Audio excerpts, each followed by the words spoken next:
Hi, welcome to the Go-Go Juice podcast. I'm Day. And I'm Giulia, and this is your go-to dose of girl talk. Oh my god, it's like first episode vibe. I know it's kind of like a full circle moment a little bit. Yeah. We're kind of returning to the topic, but this time, I don't know, fresh eyes, fresh perspective, I guess. I was actually thinking about that, and I was like, what did I talk about in the first episode, and what was my perspective on love and dating in the first episode? I don't know. I feel like I forgot already. It's like, did we actually need to do our homework on our own perspective? Yes. That's very because funny. I was like, what if I repeat myself? I would have no idea. I hope not. No, it is a full circle moment. Also because it's coming like at the end of season 1. Yeah. Not really at the very, very end, but kind of at the end of season 1. Yeah, so that's cool. back half. I'm going to ask you. Okay. It's almost like you got to help me out here, babe. No, let's figure it out together. Mm-hmm. I feel like the first thing I think about when I think about dating is instinct. So I wanted to ask you what you think about trusting your gut, trusting your instinct, and following like your gut. You know what I mean? Yeah. Regarding being in the early stages of dating. Yeah. Do you trust your gut? And also. No, I think the question is, do you trust your gut? Like, yeah. I think that I do. I think that I trust my instinct when it comes to people's energy, especially in the beginning, because I feel like I can read that part of people really well. And maybe it's not like me trying to read it, but it is like that gut instinct of like, there's something weird about you and I don't know what it is, so I'm going to pass, but thank you so much, next. Or like, oh, this person's like a golden retriever as a person and they're a ray of sunshine and I love that and I want you in my life. But I think over time, not that I trust my instinct less, but I think my instincts get used to the person. Okay. And so they're kind of like dulled a little bit. You know, like rose-colored glasses, but for your instinct. So is it because you would say you get tuned to that person? Yeah, I think so. Because then Or is it like I'm letting go of some things? Well, because I'm getting closer to you. And that's true as well, but I think that's separate from instincts. Because I think instincts is something that you don't choose for yourself. It's something that you just feel. Okay. It's like more of like a biological reaction maybe. But then like if you're choosing to let go of things, that's a choice that you make for yourself. I heard growing up, you like because and you love despite. That's a choice. Yeah. But your instincts. You just have to decide if you're going to follow your instinct. But the actual reaction itself is something that I don't think is necessarily controllable. What about you? I think I have a hard time dividing these two things. Because looking back, I almost feel like I had an instinct. And I saw that some things were not going anywhere. I saw that some people had like huge red flags. I saw it all. And my instinct was telling me, no. Yeah. Go away. And also, I am a firm believer that if you have to question something too much, there's already a problem there. Yes. And that's something I tell my friends as well when we're like talking too much about a man and we're like questioning him too much and his actions and his words. There is something not right with it. We wouldn't be there like having to dissect him so much. You know what I mean? Yeah. I also feel like when I'm like deep into a situation with someone, I talk myself out of a lot of feelings. But that comes from the instinct. So I have the instinct that this is wrong. Yeah. But still there's that kind of thing that slips in. And it's a bit counterintuitive because it's like, I know me. And as I said, I know I shouldn't be questioning someone too much. Like, of course, you ask yourself questions, but like, I shouldn't question someone too much. Like overanalyze the situation. Yes, if he's the right one, you know. I shouldn't have too many doubts and like too many. I shouldn't be too paranoid, you know, especially in the beginning, like easy peasy. So it's counterintuitive because then at the same time, being someone that talks herself out of feelings and is like telling myself, oh, I didn't see the red flags, you know, I did. Yeah. You know? Yeah, I do know. It's hard to use my instinct to my advantage because I know that I know, but also to not make it backstab me because it's like, you know, and now that you know, you can cover it up with your lies. And like, no, he's fine. Nice little rosy he's blanket over it. It's fine. Yeah, exactly. Everything's fine. No, I get that. I think especially in the beginning, it's easier to see the red flags. Yeah. Because before there weren't flags to be checking the color of because you just weren't dating, right? But then as soon as you start dating, like you are actively looking for those things, right? You're transitioning from like being single and being like, that's not a priority to me, to being like, oh, it is a priority to me. And since that's a priority to me, I need to know what priorities I have in the person that I'm looking for. And so it's really easy then to see those flags, but what you do with them is a whole It's whole up to you, other babe. story. Yeah. So, yeah. I have something completely random in my mind, but I want to ask you this. Yeah. So this is a bracket. I love a bracket. I love a bracket. I was talking about it with Josh actually yesterday in the kitchen. What is your favorite like romance trope in a book? If you have one, you can have multiple. Because while you were talking right now, I don't know, my brain was just like, she's a friends to lover girl. I kind of am in a couple different, Yeah, I'm not going to lie to myself. Would I love to be an enemies to lovers girl? Yeah, I'm really not, though. Okay. I am a friends to lovers. I have to, why don't I tell you what I like about these tropes, right? What I like about enemies to lovers, I will say, is that you've already seen the worst of each other and choose each other anyway. Because as enemies, you're like, I hate this, and I hate this, and I hate this, and I wish you would chew with your mouth closed, and blah, blah, blah, blah, blah, right? And then you still love them anyway. With friends to lovers, you still have that, but it's less of an intense flip, and so there's more consistency. I find, consistency attractive, and that's great for me. Yeah, no, that's true. And then to your other point, though, about, your instincts backstabbing you, somebody said this to me. It might have been Bethany, so shout out to you, Bethany, my blondie in the States. She was saying that, when you're considering a situation, if you have to talk yourself into it, don't do it. And if you're trying to talk yourself out of it, do it. Wow, Bethany. So your instinct is right, but your brain's trying to mess it up. Your brain's trying to stop you from listening to that gut. If you have to actively try to talk yourself into something, you probably don't actually want to do it. If you're trying to talk yourself out of something, you're just scared of doing it, and therefore you should. Yeah. Nice. Thank you, Bethany. Thank you, Bethany. Everyone say thank you, Bethany. That's nice because it also connects to something that I think you're the one who told me before going on a date. Sometimes I feel like it's hard for me to not confuse instinct with anxiety. The same way, and I think that's where you come in. Yeah. You told me that anxiety and excitement hold... You can explain this, can't you? You know what I'm talking about. Anxiety and excitement are the exact same chemical reaction in your body. It's just what your brain chooses to label the feeling as. That's something that I would tell my students all the time because they would go to perform and they'd be like, Miss Day, I'm really scared to get up there and do it. I'm like, you're not scared, you're excited. They're like, nice. Oh my God, I am excited, right? So it's the same chemical, but you have to decide which way you want to brand it. Everything's marketing, right? Back to Adia's episode, everything really is marketing. And it's marketing for ourselves as well. We have to market our own emotions to be able to understand them. And that's fine. That's human. But, that's nice. So that was my dilemma about instinct. I feel like a learning curve, to grow in yourself and trust your instinct and understand what's right and what's anxiety/excitement and what's something something. Yeah, something else. Yeah, some fine tuning. Another question for you. Yes, and that's something Josh again. Josh, sorry, I'm just dropping your name. Everybody, and honestly it's kind of fun. I'm happy to do this. We love how you're so into this podcast as well. I feel like I never asked you this. I feel like I never asked your opinion on this statement. Okay, brand new question. Josh told me in this I should well, to give context without giving too much context. Giulia is dating. Oh my God, am I saying to cut? Maybe I'm gonna cut stuff. We don't know. I'm gonna edit I would this. love anyways if you keep that in the episode because then it really is a full circle moment to the first I feel really like the episodes about dating are the one where we cut the most. Well, don't we? But just for you guys to understand why I'm asking this, I'm in the early stages of dating. Josh told me, being in this phase of dating, you don't owe each other anything. No. Okay. No, I know. No, you don't. Let's take a deep breath. No, I don't. No, we don't. But also, how do we feel about the idea of not owing anything? Mixed feelings. Because I totally understand. See, it's hard because you don't owe... I knew you would have mixed feelings. I know. No, I think with that, what makes it difficult is the difference between relationship and community and relationship being part of a community. Because when you say that you don't owe anything to anyone, sorry, sweetheart, but you do if you want to have a community. You have to be a community for other people if you want other people to be a community for you. So in that sense, you do. But when it comes to dating, I think that's a different question.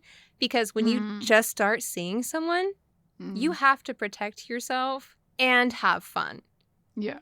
You can't owe something to someone and have fun because then it's a transaction. It's not, I don't know, chemistry, I guess you could say. Is that making sense to you? It makes sense. It does. I think people see maybe dating as like a marathon to get to like this end point, whatever that is for you. Yeah. Like, but at the end of the day, there's lots of different like checkpoints in a marathon, right? I don't run, so I don't know that that's true. But like I've heard there are like tents and checkpoints and things like that, right? So you could say like if somebody's making more steps forward toward that first checkpoint and you're not quite up to par with them on that, that's fine. But once you've reached a certain checkpoint, at that point, yes, you maybe do start owing each other something. But it's up to you as a relationship, as people, to decide what that something is, right? It is right. Yeah. And it's you know, it's funny that we talk about this because at the end of the day, it's different with every person.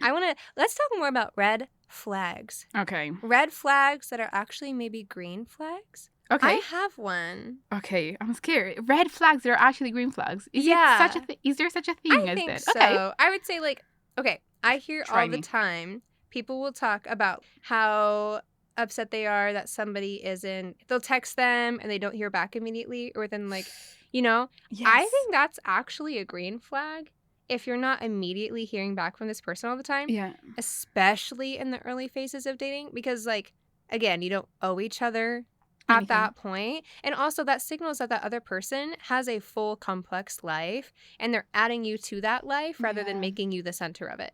No, I love that and I fully agree. And as someone who's really bad at texting, thank you for saying that because You're so welcome. It doesn't mean it really doesn't mean No. that you don't want to get to know someone. It's just like exactly you have a busy life. Maybe it's not like your preferred way of communicating. Yeah. I think I agree with you on that, but I also know, as you said, that for some people like it's a big issue. Yeah. And it's even like a turning point in deciding if wanting to continue dating or not. That's like true. if you're not able to keep communicating with me, like I'm gonna end this thing, you know. Yeah. And I think maybe it comes again back to the fact that you need to find a person that tunes with you in that. Yeah. Same wavelength. Yeah. It's so interesting that deal breakers are so different from person to person and also from the same person in different relationships. You never know what it's going to be. Yeah. Like, that's fascinating to me. And it kind of reminds me of something I was thinking about Jesus, about being a high maintenance woman. You know the way sometimes people say I would never like date her or something. Oh, like Chandler and Monica. My favorite scene in All of Friends. Yes. Yes. Exactly Okay, yeah. that. Continue though. So, like, I feel it connects to what you just said because maybe I'm high maintenance for someone. For someone else, that will be like just bare minimum. Yeah. So, and that's different for each one of us and for each different relationship. So, and also, why would I make myself easier or less like demanding for someone? I feel like we all have our needs and our desires in a relationship. So if you act differently just because you're like, I don't want to come across as too much. Right. Because if I come across as too much, this person is going to run away. Like, he's going to just go. Yeah. But also, on the long term, doesn't it mean that your needs are never going to be met? Well, and so that's the thing, right? If you have to change yourself, there's growing, right? But if you have to change yourself to be with the person, then that's just not your person. And that's not like a problem on their side, right? Like, that's nothing wrong with them. It just means that, like, that's not them. Keep swimming, you know? I actually have a quote about this. Really? I'm going to find it for you. Here you go. I'd love to hear. I don't know if it fully connects, but I think it does. Yeah. It was in a podcast episode. It's still the same podcast that I mentioned before. It's the Florence Given podcast. Amazing podcast. Fab. Finish this episode. Don't skip this one. Finish this one and then go and listen to Florence Given. After. There is an episode called Lover Girl, You Need Boundaries. Amazing episode. That's a good title. Really good one. And it's a lot about, and it's something we talked about as well, like saying no, putting boundaries. And being able to set limits for yourself in order actually for your relationship to thrive. Exactly what we just said. Anyways, the quote that I wrote down is, empathy without boundaries is a form of self-harm. Because your face right now, I would love people to see your face right now. Because that's so true. Again, like if some people are in your life because you do not have boundaries, what's the value of those people in your life? Yeah. Why? You know, self-harm is like a big topic. Yeah. But at the end of the day, isn't it true that if I'm not true to myself and I'm giving myself out too much, I'm actually not thriving in any kind of relationship that I have in my life? And it can be like a romantic relationship, but also like with my family, with my friends, anything. Yeah. And I think I don't know if it's because I'm a woman and you're a woman as well, so I cannot we don't know. But like I don't know if it's because I'm a woman, but I feel like we have this tendency of giving ourselves out a lot, and yes, you know. Yes. Yeah. So I think it's just something we have to learn. Yeah, a little bit, a muscle to. Do you think we grew up like? I feel like we did grow up like that a bit. I know I did. Yeah. For sure. Okay. That's super interesting, the empathy perspective, because I had a conversation with my mom about this actually a couple weeks back, where the word wasn't empathy, but it was self-sacrifice. But I guess in a way it could be almost the same thing. That self-sacrifice without intent is also a form of self-harm, right? You have to know why you're doing things. You have to be really specific with it and know yourself well enough that you know the difference between if you're doing something because you want to do it for them, or if you're doing it because you feel like you have to do it for them or be something for them. Yeah. Interesting. That's a really good quote. Doesn't it all connect at the end of the day? Owing people stuff. Yeah. What do I owe you at the end of the day? Nothing. But I do in a while. Yeah. But then also, what do I owe myself and my boundaries and my limits? Love is hard. No, what was the title?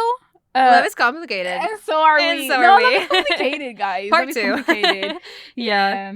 Do you have any other red flags? Well, red flags, yeah. But not the fun ones that flip back and forth between red and green. Okay. Actually, yeah. I would say I have a green flag that's a red flag. Go ahead. Maybe. Partners who say that they never argue about anything. Ooh. And they're like, oh my God, we're so healthy. I'm like, no, you're not. Sorry. I firmly am against the idea that there's a single soul on this planet I couldn't have a disagreement with. And that's not going to be different from me and my partner. Like, we're going to argue about things and disagree. But the difference is how you do it, right? If it's productive and it's not energy grabbing, great. If it isn't productive and it is energy grabbing, less great. Also, like, if you're going to have that argument in public versus in private, to me is super different. I think that you should always have your partner's back in public. You know, within reason. If you're in private, that's where those conversations are had. Never in public. Oh, it's so weird to me. It's also between odd. The two of you. Yeah, exactly. That's a different form of intimacy, is that connection is intimacy. It's not. No, I fully believe in what you said. Like, you need to have arguments with your partner. Also because, one, I wouldn't trust my love for someone if I didn't see that person in all their different emotions. No, 100%. If I never saw you angry, how do I know that I love you? Maybe the time that I see you upset, it all falls down for me because I'm like, I don't know, maybe you're reacting in a way that I really cannot stand. You need to see it all. You need to know. You need to know. You need to see it all. I'm like, what do you like if you've missed a flight? What do you like? What do you like if you're that. like truly like? What do you like if you've missed a flight? What do you like if you can't get to work on time? What do you like if I don't know some other like weird random specific niche thing goes wrong? What am I like in those situations, and can you handle me in those situations? That's super important. Yeah. And if you don't have something to grow from, you're not going to grow. Full stop. And I feel like that's love as well, though. Like, once you saw everything and accepted everything, like, that can really grow a lot. Yeah. But you need to see it all. Also because, honestly, do you really know a couple that never argued? Or is it just a facade? Like, just saying, right? Yeah, I can't. There's no way. There's no way, right? No. There's no way. I would be scared. I'd be so anxious. I'd be like, this is fake. I'd feel like I was on the Truman Show. Like, I'm Truman, and none of this is real. And, like, when are they going to pop out with the other camera and be like, haha, gotcha, you know? Also, I'm sure there's no way they, as a couple, this fictional couple that we're talking about, Fred with the flowers, didn't build up, like, little resentments, you know? No. So when it blows up, it blows up, like, fully. So that's where it's scary. Yeah. Because it meant that every time that you didn't feel like their needs were not met or something happened, they didn't express it and they didn't communicate it. And that, don't come here and tell me that's healthy. No, that's I think where, like, the whole mountains out of molehills thing comes from, because, like, if you're gonna have those little resentments and you never talk about it, of course it's gonna be something big and it's gonna blow up. But if you just let a molehill be a molehill and just walk over that tiny little bump together, like, you'll be fine. Yeah. You know? Yeah. I don't know if it's a bracket. I guess it is. Something else came to my mind. Good. The ick. How do you feel about a guy giving you the ick? Do you have that feeling? I know the concept of it, where people say it, like, it hits them like a ton of bricks, where, like, they're having a nice day and all of a sudden, like, this queasy feeling of, like, suddenly, like, nope. Yeah. I'm done. I'm put off. I don't know that I have that. I feel like I get annoyed by things. Okay. I for sure get annoyed by things. But then I just say, hey, that's annoying. And they're like, okay, you know. Yeah. And that's I know kind of what it. you mean. Yeah. I feel like it's an interesting concept. And also, could a ick be that big to be a deal breaker? Well, so that's what's so interesting to me is because people treat an ick like a deal breaker. I don't think and it I is. feel like if you have an ick and you call that a deal breaker, you weren't actually in love in the first place. You need, like, if it's that big of a thing, it shouldn't be called an ick. It should be called something more. Yeah. You know? I feel like icks are like the little things. That's interesting. You know? Yeah. Like, I grew up I'd never dated him, but I grew up this guy who said the word measure, like a measure of music. He said me-azure. See, that's an ick. That's an ick, right? No, absolutely. That's an ick. Like, other stuff, like bigger stuff, that's not an ick. That's just you have a problem and you need to talk about it. Get through it. That's different. Especially Yeah. If you're in a loving relationship, all right. Well, that's good to know as well, though, because if we feel like this about the icks, they should feel the same about us as well. I'm sure we do some quirky things that people don't like. Do you have any green flags that you look for while you're dating? Because you are dating.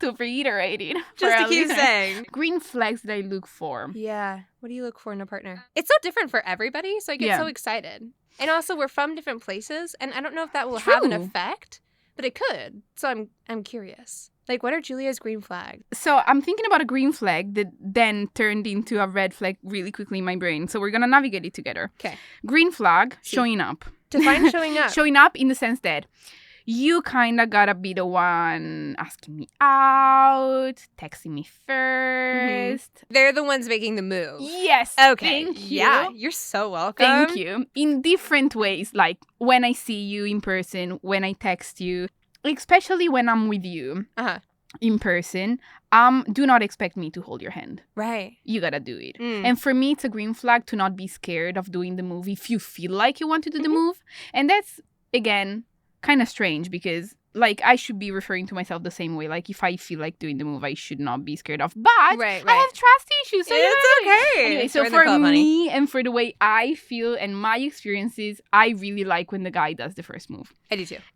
Yes. Thank you. I do. Really hot. Yes. Anyways. See?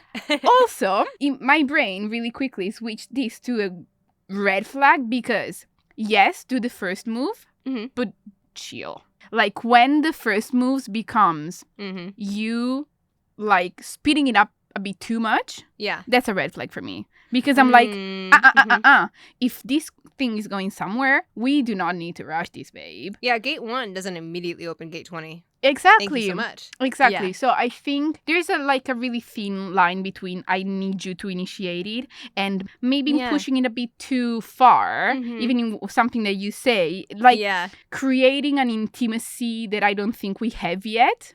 Yeah. Oh. I don't know. So I think big green flag that I look for. So making the first move and just like being gentle. Like I need you to see being gentle as a person. Not necessarily with me, but like even in the way if we're out, the way you interact with, you know, the waiter and the stuff they say. That's something I firmly believe as well. Like look at the guy interacting with the people around him and you're gonna understand a lot about the guy. Yeah. So that's a lot of green flags I look out for. At the same time, like about the first move thing, just chill. Yeah. Chill, because the green flag in a second could turn yellow and red. Yeah. Oh, intuition. You were thinking something. I was thinking, well, it was what you said about like watching him around other people, like his friends. I'm totally going to bring this like trend into the podcast, but like there's these videos that go around on social media called like the He's a 10 videos, and they have playing cards. Like I'm sure people have seen them, but they're so cute. It's like two friends will be sitting on the couch. They have their playing cards, and the person holding the card can't see the number. And they'll say something like, oh, he's a 10, but... And one of the ones that I saw was someone saying, he's a 10, but his friends are 3s. What is he? Ouch, that's hard. Isn't that hard? What would you answer? I don't... No, I wanted to ask you. Isn't it? Of course you That's so hard, right? Like, if you read someone, you're like, that's a solid 10, but their friends are 3s. Like, aren't the people you keep in your company also reflections of you? Yes. See, that's where... See? What was the quote? You are... I'm gonna say it really badly. You're like the mix of the 6 people closest to you. It's not the word is not mix. Oh, you are it was not even 6 people closest to you. Something like that. Like you're a compilation of the closest people to you in your life. Exactly, something like that. Yeah, There's an actual quote going around about it. So that's interesting. I think it depends on like, is he aware that his friends are 3? Does he know that they're not the best company, but also it's a company? So for this phase of his life, he needs friends. So he's sticking around with them. Like, whatever. That's super. Yeah. That's or very is he true a 10? And very intellectually and emotionally aware of you. Yeah, but because also like, I do understand going through phases in life when you know that it's not the best friend group, but you still need a friend group. Mm-hmm. So is he aware, or is he like, if he's deeply unaware and his friends are like really 3s, you're not a 10 anymore. Mm-hmm. You're like back to a 6. That's so interesting, but you put like such a nice spin on it, because I guess at the same time he could know. Maybe it is about awareness, because he could know that they're 3s, but he's like trying to make them 5s. Okay, that's interesting as well. Maybe he's like, I love you as people. I do know you are not drag you out of this. Yeah. I don't know. Maybe if it's that, then maybe he's an 11. I don't know. That's not really how cards work. But we can make our own game up. Yeah. Okay. Question. Yeah. Answer. Did you ever? You don't have. Oh my god! I'm doing like a lot of like teasing questions. No, absolutely. Let's see if Day we can is answer. Also dating, and so we are having fun teasing each other in the studio today. Oh my god! Let's see if we can answer. If we cannot, skip. We'll try. Did you ever get the feeling of, and did you ever follow the feeling of, I can fix him? Like clearly knowing he's a no-no, or he has like some major, like he's not the guy for you, but at the same time you're like, I can fix him. You know the way. I've never had it where I'm consciously like, that's not the guy for me. Okay. I've never been in a relationship where I'm actively like, this isn't it, but I'm just going to kind of keep going because maybe in the future, you know? Yeah. I have been in relationships where I'm like, there's something that needs to change. Yeah. And hopefully we'll do that together. Sometimes we do, sometimes we don't, and that's fine. But I haven't ever been like I can fix him, maybe he'll change for me. Kind of, I can fix him. Yeah. Have you? I think that subconsciously I did think that. Yeah. Almost in a way of me being the queen I am and being as special as I am. Absolutely. I'm going to be the woman that changes you. Without you even realizing it, I'm going to do this magic trick in your brain and you're going to become the perfect man because of me, not because of you. I think I have a value of myself that is so high that I do truly believe I could fix them. Yeah, I love that. You know what I mean? I mean, you're not wrong. And that's different. Hold the phone. That's different from holding the hand of someone while they grow emotionally and they're going through something. No, we're talking about something else here. But our listeners are smart enough to know that there is someone playing the piano really loudly right now. I know. Can you guys hear them? Well, if you can hear them, maybe that's a good like soundtrack of the episode. If not, better. If you cannot hear it, better. Anyways. Do you have any other points? I have some quotes. Yeah. I honestly kind of hope you guys can... Are you going to take a peek? Giulia, I'm going to narrate. Giulia walks over to the large window behind the studio. It's not piano. Is it not? Yeah, Giulia walks over to the large window behind the studio. It's a whole orchestra. Not orchestra, it's 5 people playing the... tipo I flauti, come si dice? How do you say in English? Flutes? Not flutes, but like... Clarinet? Kind of stuff like that. Well, guys, we're sorry, but like, it's a we are band. Entertaining. I have some quotes about love, and I would really like to. Oh, they're back from that book that I mentioned in episode 1. I still have to finish that. But is that the one you were reading last night? Yes, Conversations on Love by Natasha Loon. It's a nonfiction. That's why it's taking me so long. So the way I go with nonfiction, I just pick it up when I feel like I need it, or whatever. Yeah. I have some quotes, and I would like to ask you what you feel about them. I will tell you how I feel about them. So the way this book is structured, she's basically, she put together a lot of interviews with different people talking about different aspects of love. Oh, that's cool. And there is an interview about being lucky that you are not with someone and that someone leaves you because in retrospect, that's a blessing. Okay. And someone says, it's a sign of youthful arrogance that we think we know what's right for us. And then she continues saying, the older I get, the more I realize the things I wanted were not necessarily the things that would have given me what I needed at the time. Yeah. This is the quote. And being young myself, it kind of hit when she was saying it's a sign of youthful arrogance that we think we know what's right for us. Because, yes, but also, ouch. Like, I truly believe, at least for where I am in my life right now, I think I know me and I think I know what I need. But also, for my dating experience, I clearly do not. You know what I mean? I think you know yourself and you know what you need, but do you know where you need your needs to be sourced from? Ooh, so is it like more of a... Like, is it his job to provide? Yeah. See, that's tricky territory because obviously we want to provide all of our needs for our partner, right? But some needs don't have to come directly from the partner. Some of them are needs that we get from other things. Yeah. You know, maybe our partner, they'll provide for those needs and they'll meet those needs, but they aren't the only source of them. Are you saying almost like, I know myself, Mm-hmm. I know my needs. Yeah. I know the people I need in my life, friends, family, and all that, apart from my partner. See. When it comes to the actual place of putting it in practice, I need more experience and water under the bridge to be able to actively do that for myself. Yeah, kind of. Yeah. I feel like then it's almost like I do the first step of knowing myself and knowing what I need, but I don't do the second step of selecting correctly the person that I do it with.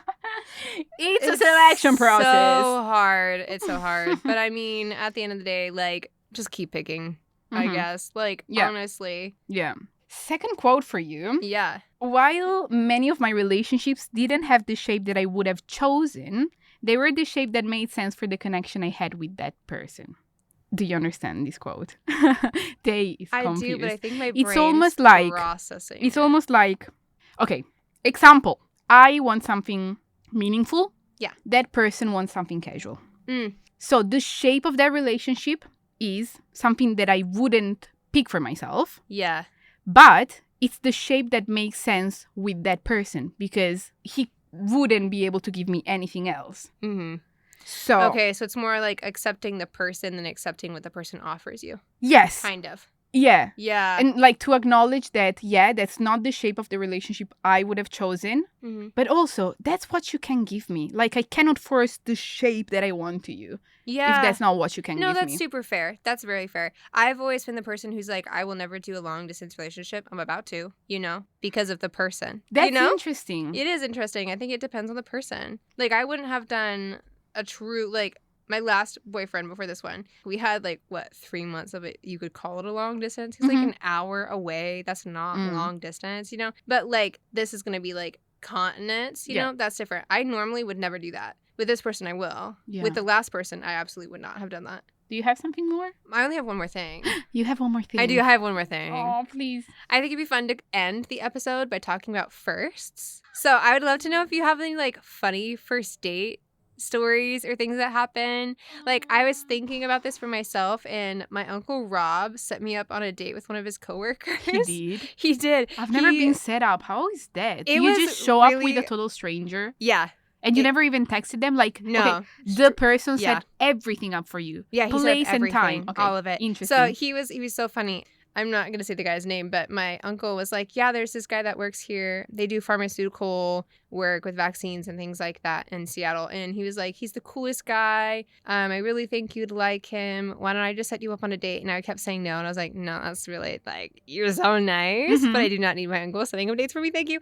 And then I was like, honestly, what is there to lose? Sure, fine, whatever. And so he sets it all up. He sets the time and the place. And he sends us to this cowboy themed line dancing bar. And I was like, oh my God. I was like, Rob. How do you think that's a good idea? That's really funny, though. That's a great icebreaker as well. It is. He's like, you love to dance. I was like, in my room, Roderick, not in public. On our first date with Thank you so much. No, exactly. I get there, I think 5 minutes before he does. And so I'm sitting in the booth when he comes in. He's well dressed. He looks so nice. He goes, and instead of a handshake, he goes for a hug. So I stand up. Immediately, I can sense that he's like, oh, damn, she's tall.